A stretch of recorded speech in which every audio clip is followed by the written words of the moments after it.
Hello, I'm Andri and welcome to my essential literature lectures and readings. Today we shall discuss on MASNAVI dervishes. There were the MASNAVI dervishes, darlings of the intellectuals and cognoscenti.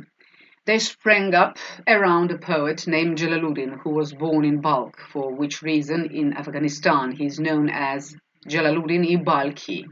He was a boy when Mongol power began to coalesce around Genghis Khan. His father smelled trouble coming and moved the family west to what was left of the Sultanate of Rum, for which reason most of the world knows this poet as Jalaluddin Rumi or Jalaluddin the Roman. Rumi's learned father founded a school and Rumi began teaching there once he came of age, for he acquired his own reputation for learning. He wrote conventional religious works that gained him great respect and attracted numerous students who crowded into his lectures and hung on his every word and sentence. But what was the key moment in Rumi's legendary biography? Well, this key moment occurred one day when a ragged stranger came into his classroom. This stranger sat in the back, but he wouldn't keep his mouth shut. Now, what happened next? He kept bursting into song. Can you imagine this? Disrupting the lecture, and he seemed quite crazy. The stories about this stranger remind one of the young Jack Kerouac ceaselessly shouting "Go" from the back of the room when Allen Ginsberg was reading Howl, for example, for the first time in public. Rumi's students grabbed hold of the beggar and tried to throw him out of the room, but their professor made them stop and asked the man who he was and what he wanted. Now, he said, like this, "I am Shams Tabriz," the stranger said, "and have come for you. I have come for you." To the astonishment of his students, Rumi dosed his book, cast off his scholar's cloak, and he said, "My teaching days are over. This is my master."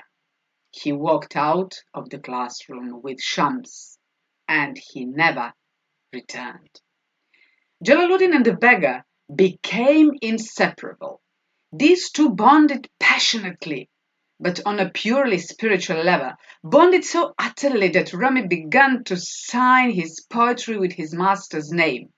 His lyrics from this period have been collected as the works of Shams Tabriz. Before Rumi met Shams, he was a respected writer whose work might have been read for 100 years. But after he met Shams, he became one of the greatest mystic poets in the history of literature. After a number of years, Shams mysteriously disappeared, and Rumi went on to compose a single 1,000-page poem called The Spiritual Manuscript, or MASNAVI. Now, in the famous opening passage, Rumi possesses a question. Why is the melody of the flute so piercingly sad? Then he answers his own question. Because the flute started out as a reed growing by the river bank, rooted in soil. When it was made into a flute, it was severed from its roots. The sorrow keening in its song is the reed's wistful memory of its lost connection to the source, to the substance.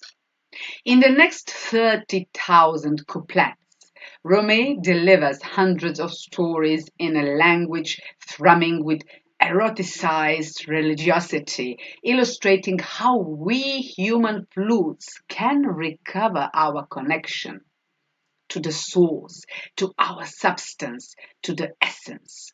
And Rumi remains influential even in the English-speaking world, where translations of his work outsell those of every other poet in the world.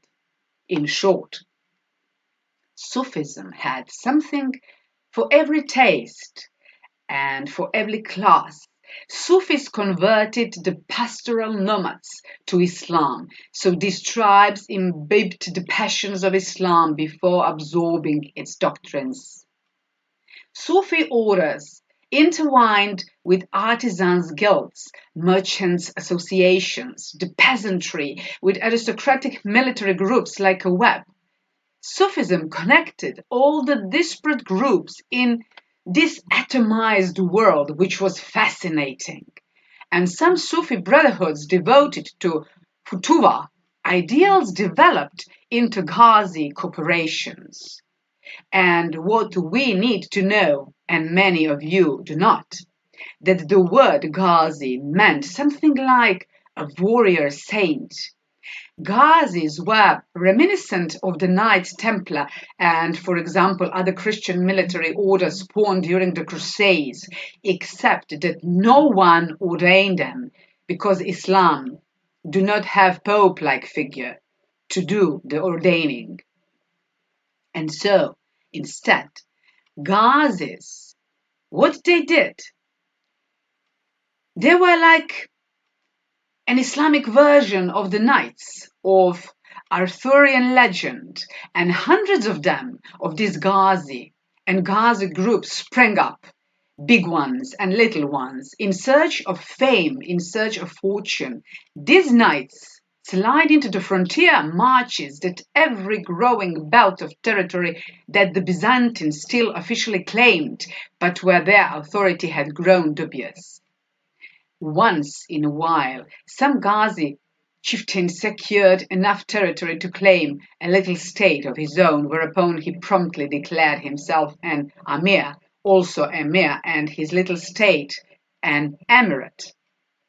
Amir was an Islamic title that had once meant a commander, but now in this Sufi story meant something more like prince. And with eastern Anatolia crystallizing into numerous little Ghazi emirates, Byzantine power shrank, and the lawless frontier zone receded westward, which posed an ironic contradiction. The frontier marches were mother's milk to the Ghazi states. As the disputed zone moved, so did the Ghazi knights, and they leaked away from the established emirates and off into the Wild West, where a man could still prove himself in battle and incidentally score some plunder. At a certain point, however, the Wild West stopped receding because the frontier was close enough to Constantinople that the Byzantines could make a stand. Ghazi knights draining from the east began to accumulate in this frontline state situated nose to nose with Byzantine power. Knights could find employment here for at least 50 years after the fighting had faded out in the rest of Anatolia, and the frontline states accordingly grew ever stronger, while the eastern emirates grew ever weaker. It was here, on this very militarized frontier, that a new world empire was born.